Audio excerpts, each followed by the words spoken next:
प्रज्ञान YouTube channel में आए हुए सभी सत्संगी एवं प्रबुद्ध श्रोताओं का स्वागत है। सभी का अभिनंदन है और सभी को मेरा प्रेम पूर्वक जय शिव जय शिव। सांख्य दर्शन के पिछले आख्यान में जिन करणों की उत्पत्ति के बारे में चर्चा हुई और उन करणों का जो कार्य है वो उस पुरुष के लिए है, यानी चेतन के लिए है। चेतन में वो आत्मा और परमात्मा, तो इस पिंड के जितने भी कार्य हैं वो सब उस चेतन आत्मा के लिए है। लेकिन वो शिष्य शंका करता है कि जब समस्त भोगों को प्रस्तुत करने का सामर्थ्य जब इन करणों में ही है, तब भोगों का भोक्ता वो उसे ही क्यों न मान लिया जाए। इसके अतिरिक्त आत्मा की उसको स्वीकार करना अनावश्यक है। इसी चर्चा को आगे बढ़ाते हुए आज का आख्यान प्रारंभ करते हैं। ओम असतो मा सद्गमय तमसो मा ज्योतिर्गमय मृत्योर्मामृतं गमय। हे परम गुरु परमात्मा, मुझे असत्य से सत्य की ओर ले चलो, अंधकार से प्रकाश की ओर ले चलो तथा मृत्यु से अमरता की ओर ले चलो। कि जो प्रश्न किया शिष्य ने, तो उसका समाधान करते हुए महर्षि कपिल कहते हैं, मूर्तत्वे न संघात योगात् तरणिवत्। कि जितने समस्त करण हैं, कार्य हैं, वो सब मूर्त हैं। प्रत्येक कार्य द्रव्य मूर्त होता है और जो मूर्त है वो अवश्य संघात रूप होगा।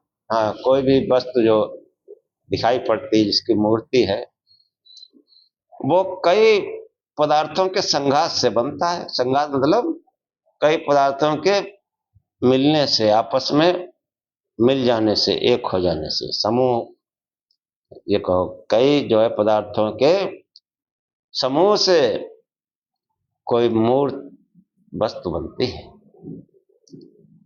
और करणों का जो संघात है वो कार्य द्रव्य,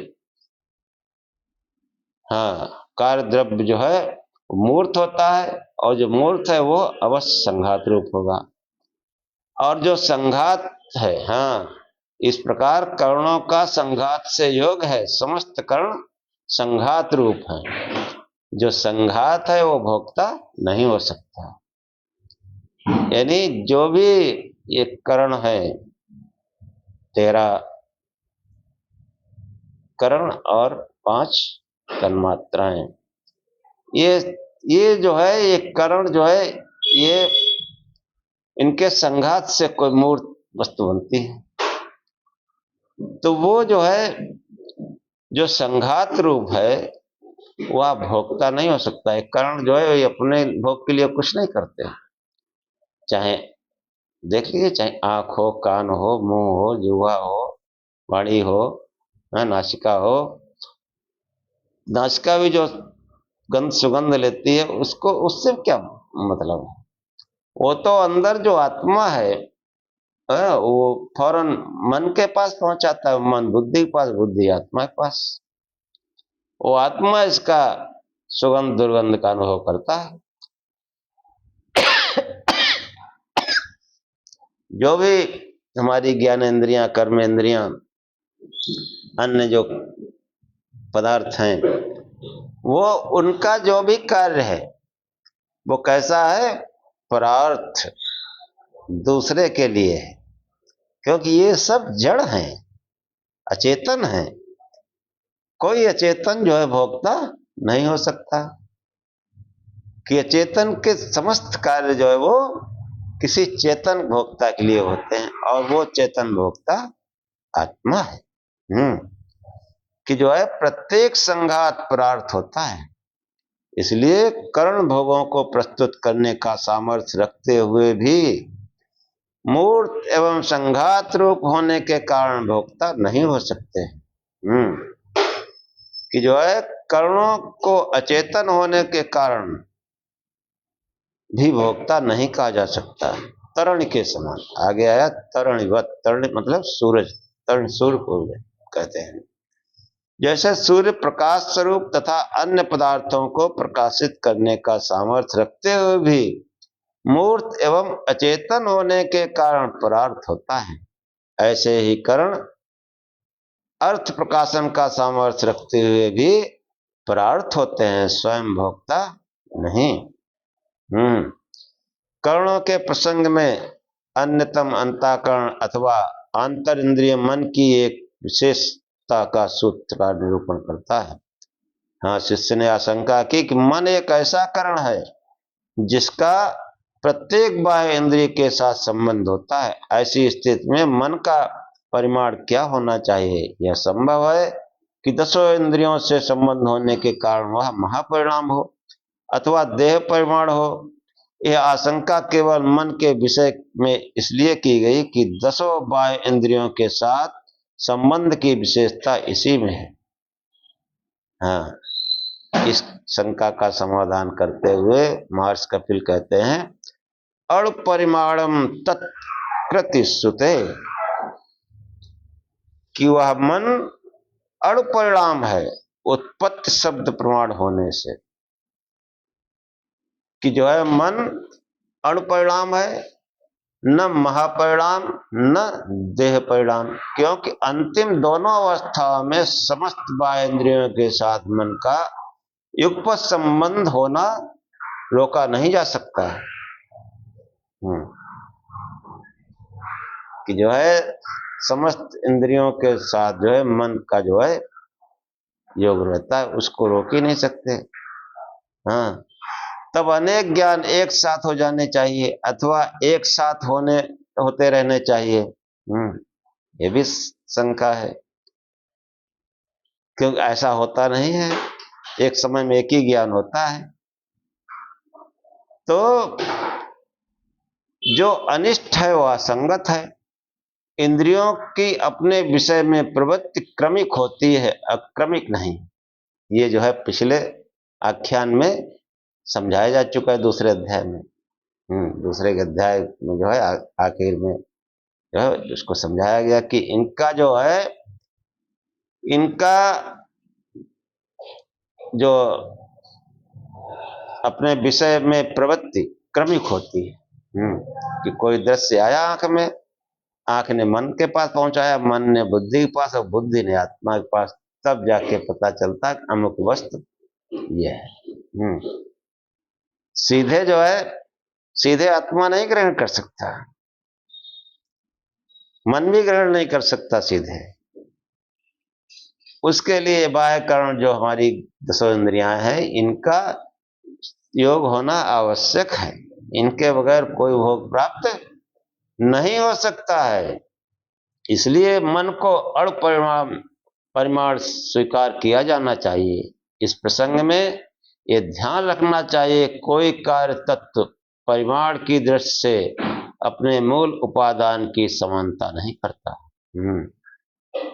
ये अपना मूल उपादान है, उससे समानता नहीं करता। कि जैसे अहंकार से 11 इंद्रियां बनी, लेकिन अहंकार और 11 इंद्रियों की आपस में कोई समानता नहीं है। ऐसे ही तामसिक अहंकार से पंच तन्मात्र स्थूल महाभूत बने, लेकिन इनका तामसिक अहंकार से कोई संबंध, कोई समता नहीं है। और जो मूल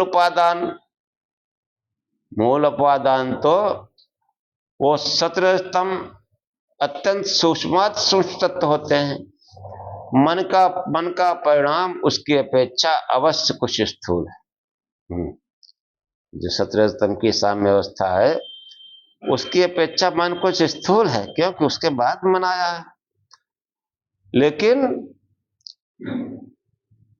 क्योंकि वो कार्य द्रव्य है, तन्मात्रों अथवा अन्य इंद्रियों के समान ही मन को अणु समझना चाहिए। मन कार्यभूत तत्व है, इसकी पुष्टि शब्द प्रमाण से होती है। सांख्य में इसको अहंकार का परिणाम माना है।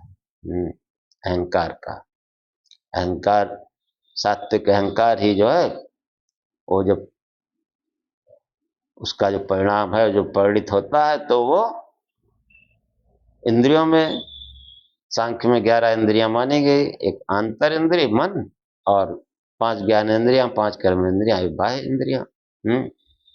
तो ये जो है सांख्य को इस अहंकार का, सांख्य में इसको जो है मन को अहंकार का परिणाम माना गया है, तथा अन्यत्र भी उसको उत्पन्न हुआ तत्व स्वीकार किया गया है। कि जो है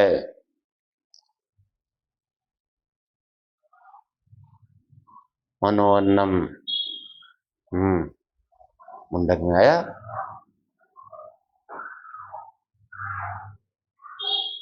या सर्वज्ञ सर्वविद अस्य ज्ञानमयम् तस्मादेतत् ब्रह्मणाम रूपम अन्नम च जायते।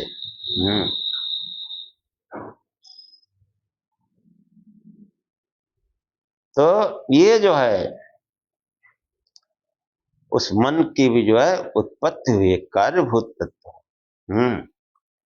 एतस्मात् जायते प्राणो मनः सर्वेन्द्रियाणि च खम्बाय ज्योतिरापा पृथ्वी स्वच्छधारी। मुंडक उपनिषद में इस तरह प्रसंग आए कि उससे, उस विराट पुरुष से ही प्रशंसा की गई है। उस मूल प्रकृति से जो है प्राण, मन और समस्त इंद्रियां उत्पन्न हुई।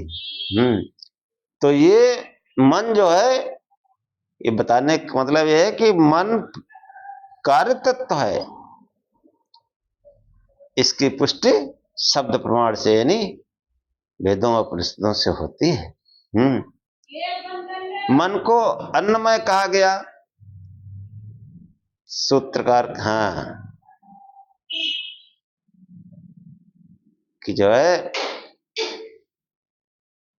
रूपम अन्नम च जायते, कि अन्न से जो है कहा गया। इसका जो है सूत्रकार महर्षि कपिल निर्देश करते हुए कहते हैं तदन्नमय श्रुतेश्च, और मन के अन्नमय होने में शब्द प्रमाण से मन उत्पन्न होने वाला अणु परिणाम माना चाहिए। कि मन की उत्पत्ति, मन को अन्नमय कहा गया, इसका मतलब मन की उत्पत्ति अन्न से होती है। एतस्मात् जायते प्राणो मनः सर्वेन्द्रियाणि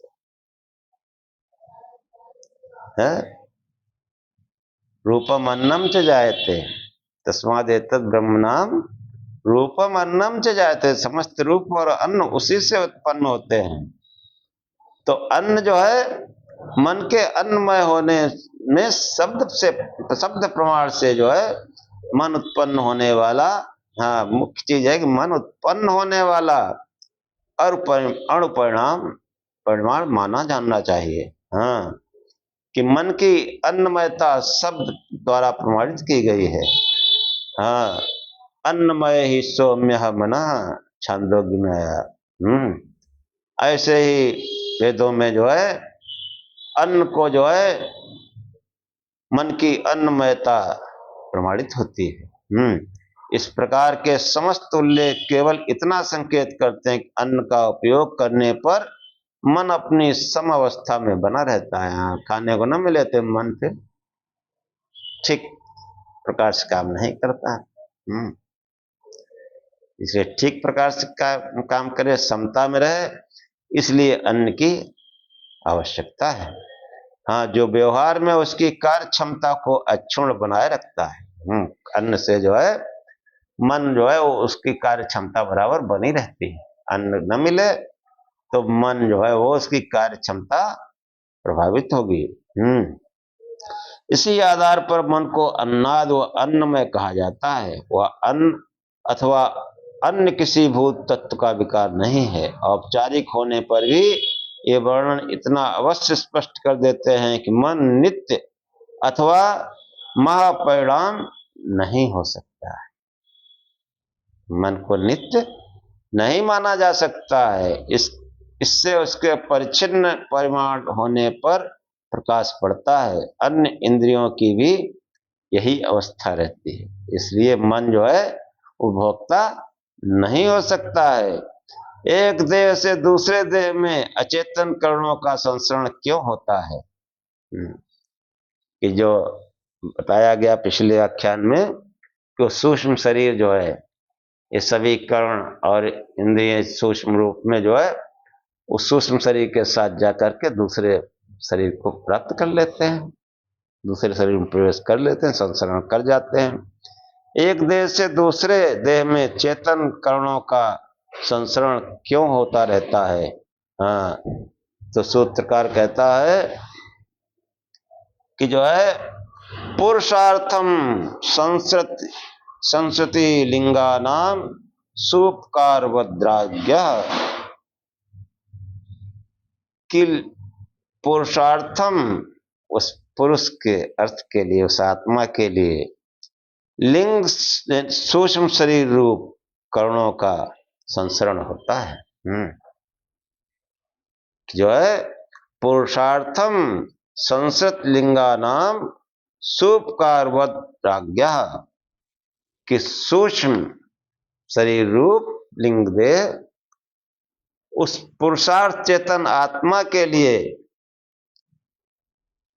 कि राजा के जो है सूपकार की तरह पाचक के समान समस्त करणों का संसरण पुरुष के लिए होता है। देह से देहांतर में करणों की जो सतत गति होती रहती है और अनादिकाल से बराबर यही क्रम चल रहा है। हाँ, जब से सृष्टि बनी तब से यही क्रम चल रहा है। यह सब चेतन आत्मा के प्रयोजन को सिद्ध करने के लिए है। आत्मा के प्रयोजन है।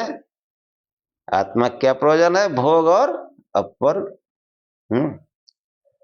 तो ये जितने भी करण हैं वो प्राकृत रूप से सीधे भोगों का साधन बनते हैं।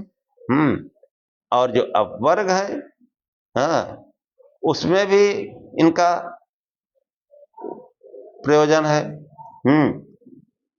कि जो है भोग और वर्ग उन्हीं को संपन्न करने के लिए कर्णों की सब दौड़ धूप है। यह सब ऐसे ही है जैसे एक सूपकार राजा के लिए दौड़ धूप करता है।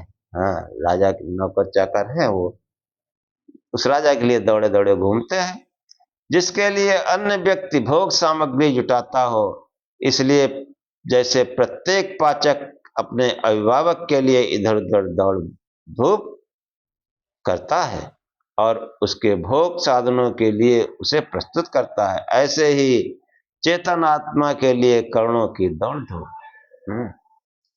कि समस्त जो कर्ण है, बाह्य इंद्रियां, ज्ञानेन्द्रियां, मन बुद्धि चित्त अहंकार, ये सब उस आत्मा के लिए नाना प्रकार के कर्म कर रहे हैं उसके निमित्त।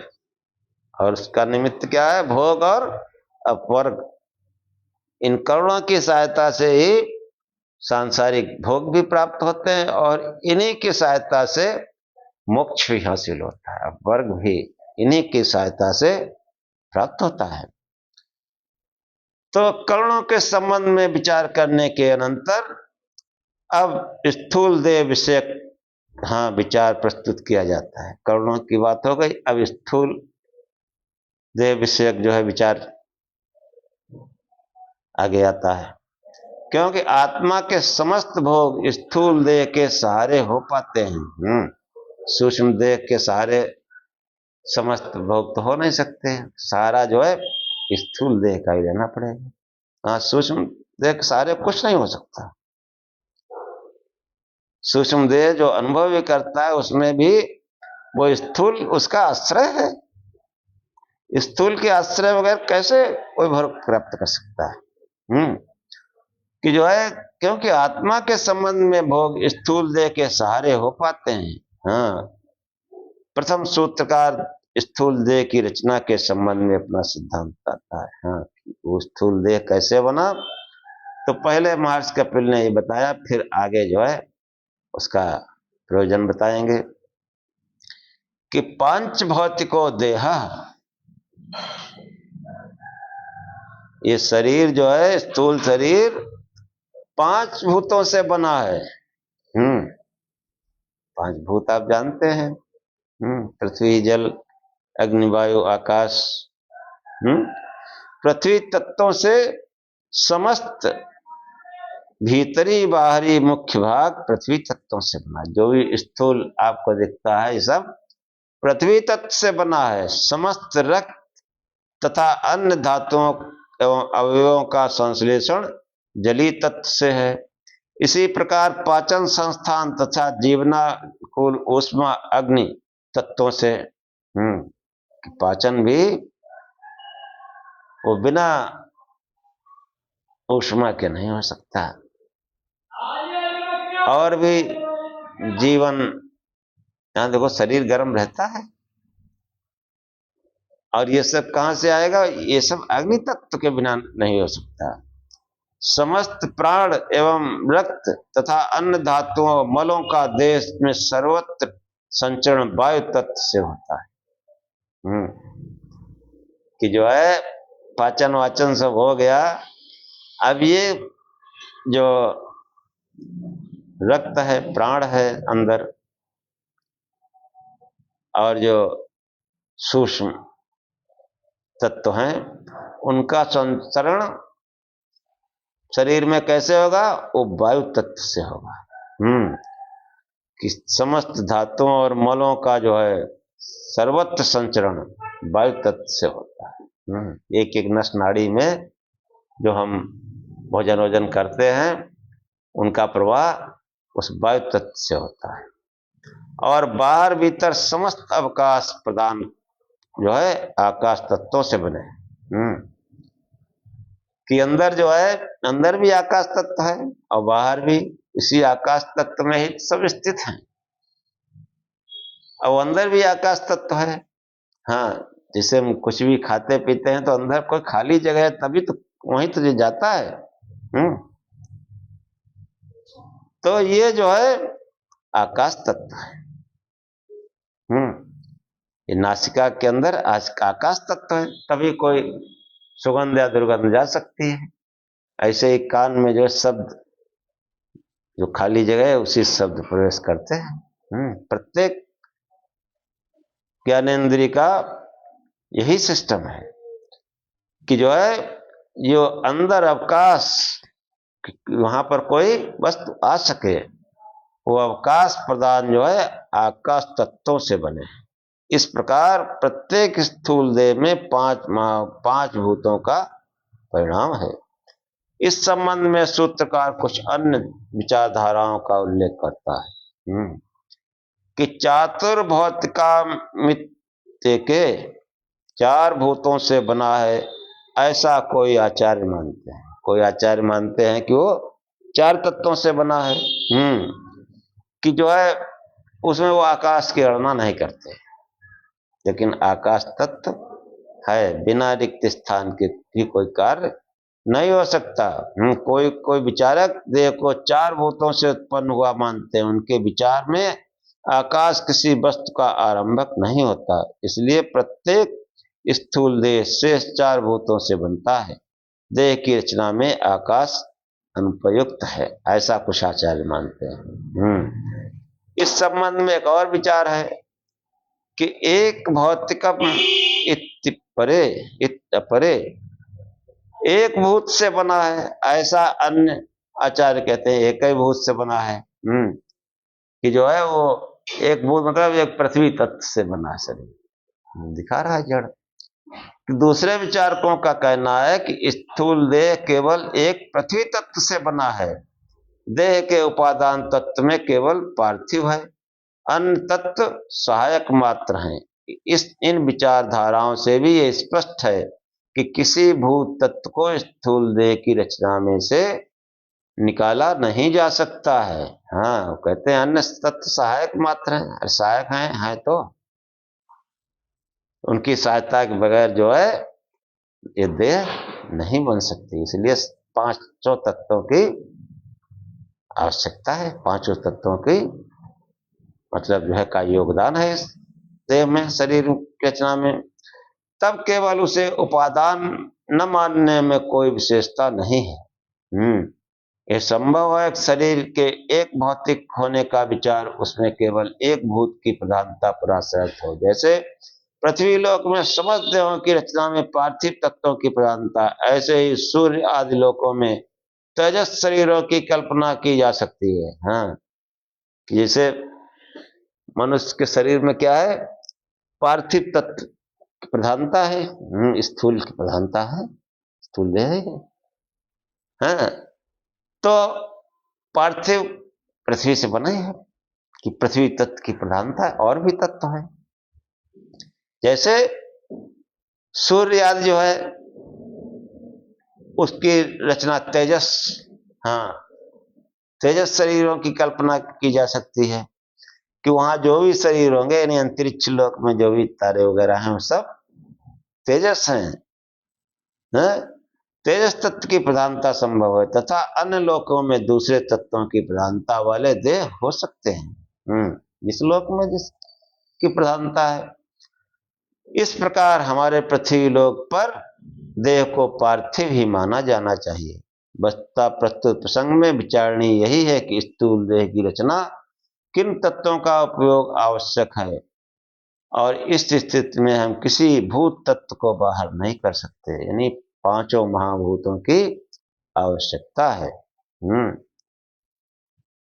और जब सबका उपयोग आवश्यक है तो उसमें किसी एक का गौण या मुख्य कहने का अवकाश नहीं रहता। इसलिए देह रचना में पांचों भूत तत्व उपादान है। देह में, देह का मूल कारण जो है स्थूल देह का, पांचों महाभूत हैं। यह एक निश्चित एवं प्रमाणित तथ्य है कि जो है समस्त भोग स्थूल देह का संबंध होने पर संपन्न होते हैं, ऐसा कहा गया पहले ही, और ऐसा हमारे अनुभव में अब भी आता है कि भौतिक शरीर ना हो तो फिर कोई भोग कैसे प्राप्त कर सकता है। इसलिए इस भौतिक शरीर का होना आवश्यक है। हाँ, तो जो है जब स्थूल देह को ही भोक्ता या चेतन मान लेना चाहिए, जब इसके बगैर नहीं इसको मान लेना चाहिए, अतिरिक्त चेतन का मानना जो है उसकी क्या आवश्यकता है, निरर्थक। हाँ, तो सूत्रकार जो है अगले सूत्रों में भूत चैतन्य विषय पर विचार प्रस्तुत करता है कि जो है कहते हैं कि न सांसिद्धिकम चैतन्यम प्रत्येकात् दृष्टे, कि प्रत्येक भूत में न देखे जाने से भौतिक तत्वों में स्वभावता चैतन्य नहीं है। भौतिक तत्वों में स्वभावता कोई चेतना नहीं है।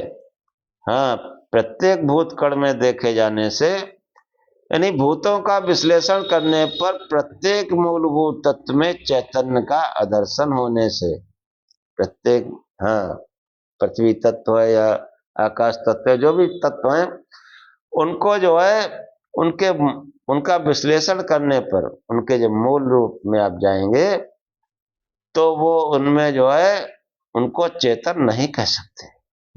इस स्थिति अथवा स्वरूप का वर्णन पहले अध्याय में किया जा चुका है कि उससे स्पष्ट है कि चेतना इनसे सर्वथा पृथक तत्व है। हाँ, देखो बड़े कायदे समझाया कि जो चेतन तत्व है वो एकदम पृथक है, और ये जो अचेतन है वो पृथक है। समस्त सृष्टि जो है वो अचेतन तत्वों से बनी है। कोई भी रचना जो है वो इन अचेतन तत्वों की सहायता से बनी है। ये विचार जो है पहले ही अध्याय में विस्तार पूर्वक समझाया जा चुका है। जब मूल कारण जड़ रूप है तब कार्य देह चेतन कैसे हो सकता है। सांख्य सिद्धांत के अनुसार जड़ चेतन के रूप में अथवा चेतन जड़ के रूप में परिवर्तित नहीं हो सकता, परंतु आधुनिक भौतिक विज्ञान सार्डो ने इस सिद्धांत को स्वीकार नहीं किया।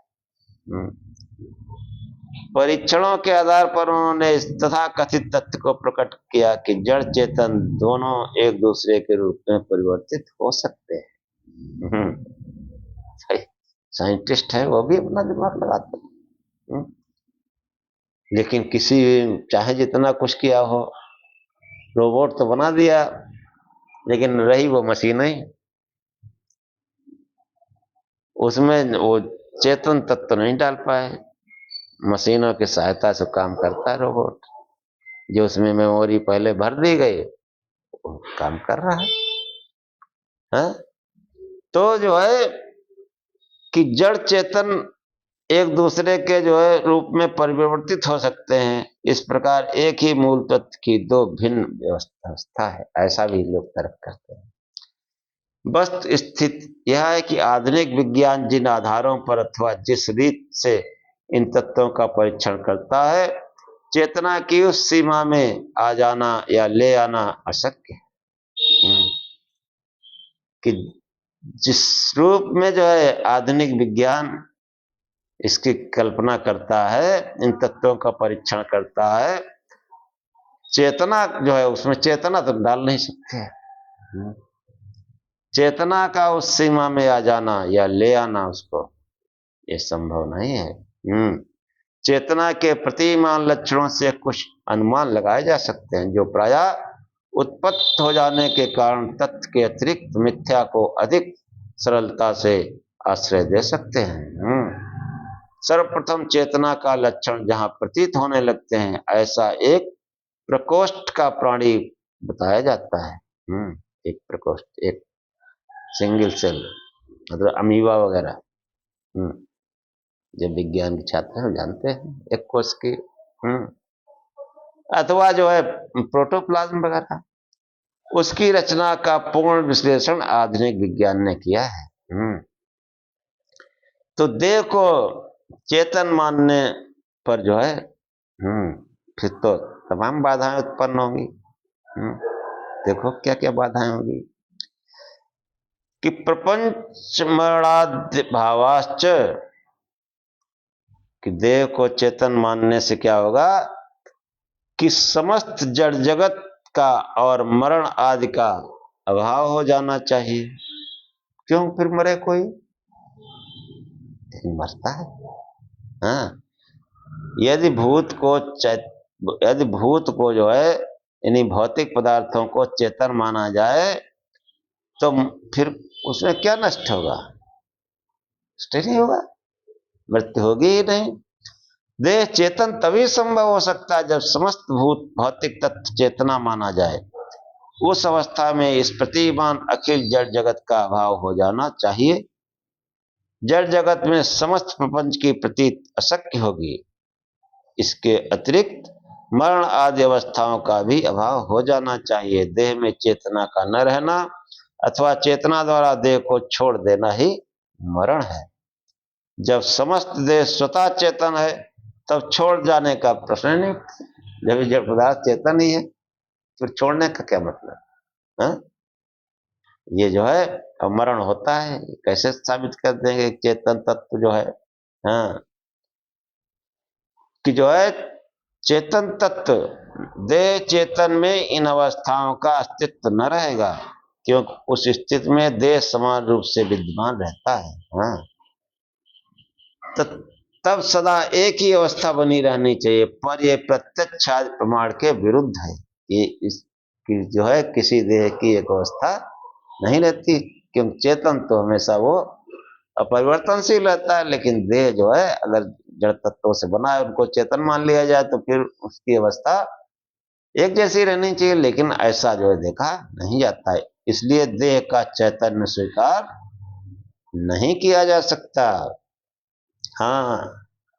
कि जो है चैतन्य यद्यपि प्रत्येक मूल तत्व में नहीं देखा जाता, पर उसके मिश्रण से चैतन्य का उद्भव हो जाएगा।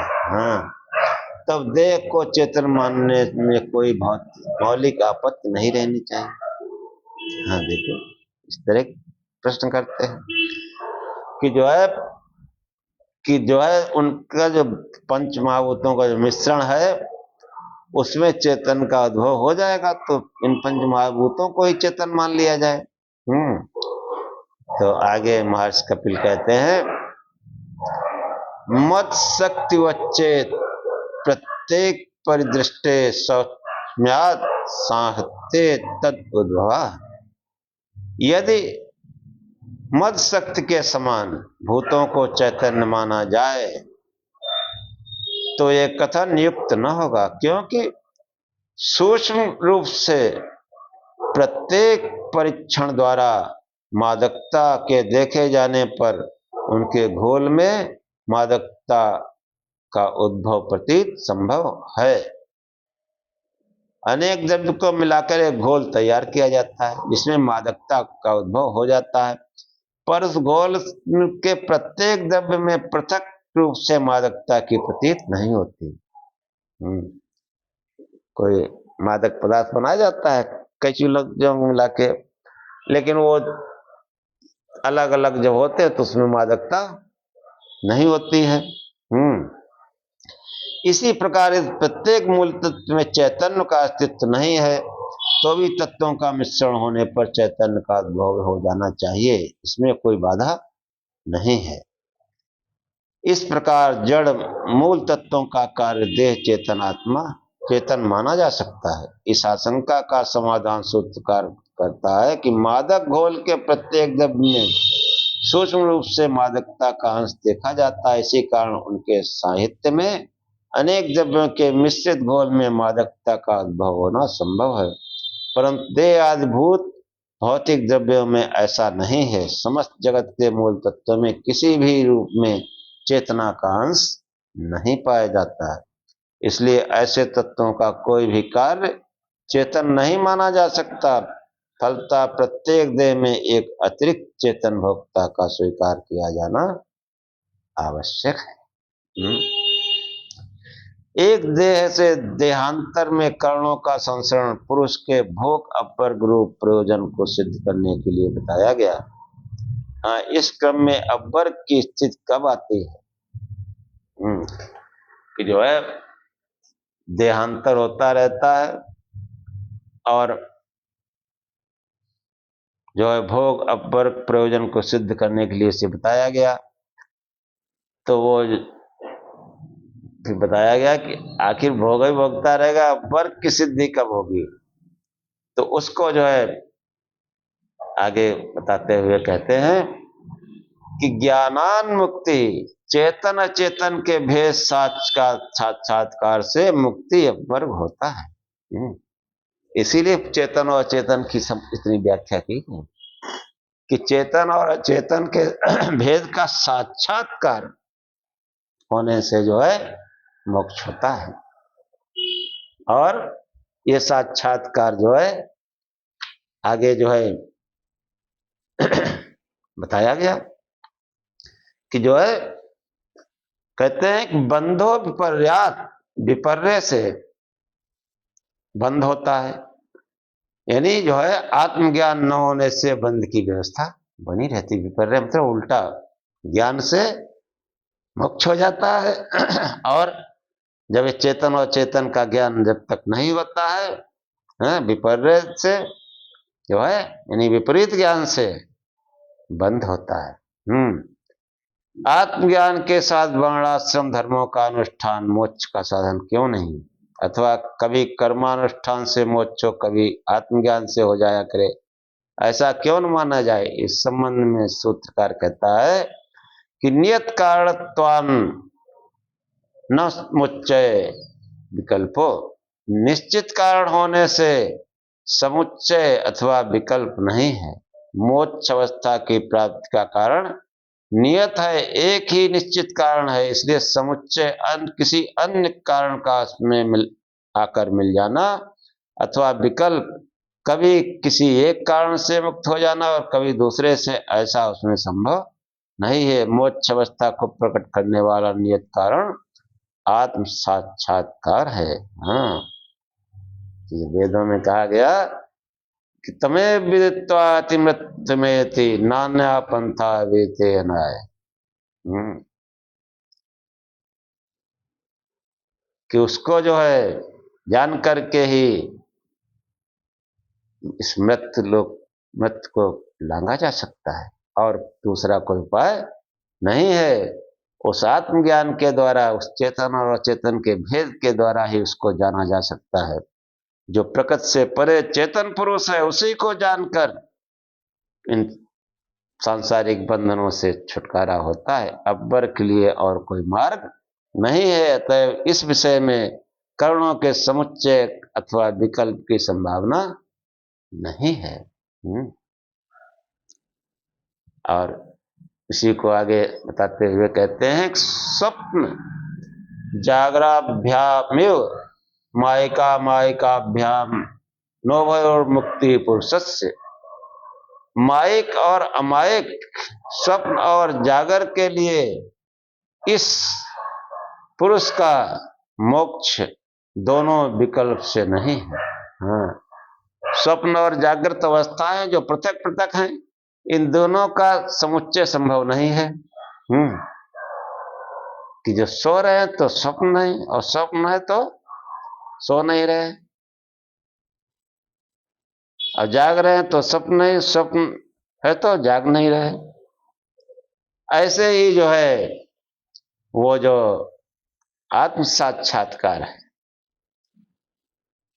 उसके बगैर, चेतन और चेतन के भेद का साक्षात के बगैर जो है और दूसरा कोई उपाय नहीं है। आगे कहते हैं, इतरस्यापि नात्यंतिकम, अन्य का फल भी आत्यंतिक नहीं है। कर्मानुष्ठान जो है, जो कर्मानुष्ठान है उनको दो प्रकार से किया जाता है, एक सकाम और दूसरा निष्काम। तो जो है कर्मानुष्ठान जिस फल की कामना से किया जाता है वही उसका फल होता है। पर अपवर्ग में ऐसे कर्मों का कोई उपयोग नहीं है। ऐसे समस्त कर्म सांसारिक भोगों के साधन होते हैं, इनसे भी वो पाया नहीं जा सकता है। संकल्पते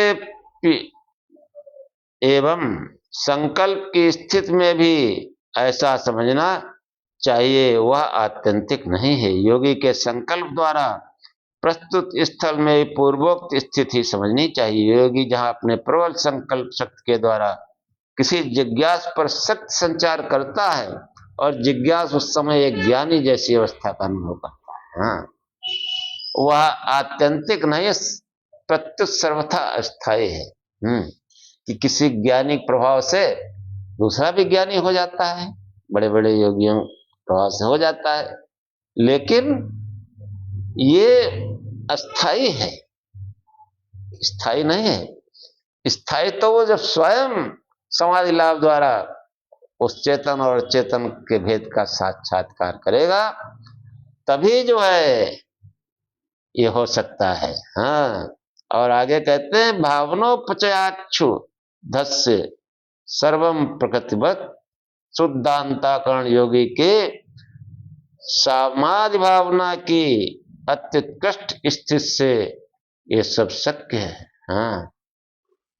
समाधि भावना से योगी जो है, जब समाधि भावना अपने अंदर लाता है, समाधि लाभ की ओर चलता है, तब जो है ये स्थिति संभव है, अकबर की, अन्यथा नहीं।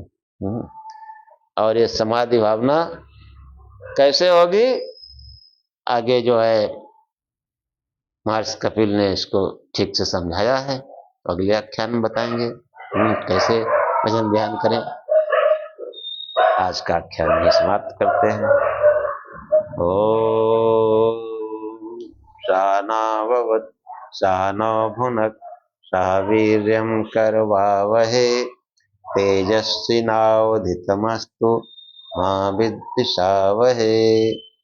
हे परमात्मा, हम दोनों श्रोता और वक्ता की साथ साथ रक्षा करें, साथ साथ पालना करें। हम दोनों साथ साथ बल को बढ़ावें, पराक्रम करें। हमारा पढ़ा पढ़ाया एक साथ तेजस्विता को प्राप्त हो, संसार में फैले। हम आपस में द्वेष न करें। हे परमात्मा, हमको त्रिविध दुखों से अत्यंत शांति प्राप्त हो, अत्यंत निवृत्ति हो। ओम शांति शांति शांति। जय शिव।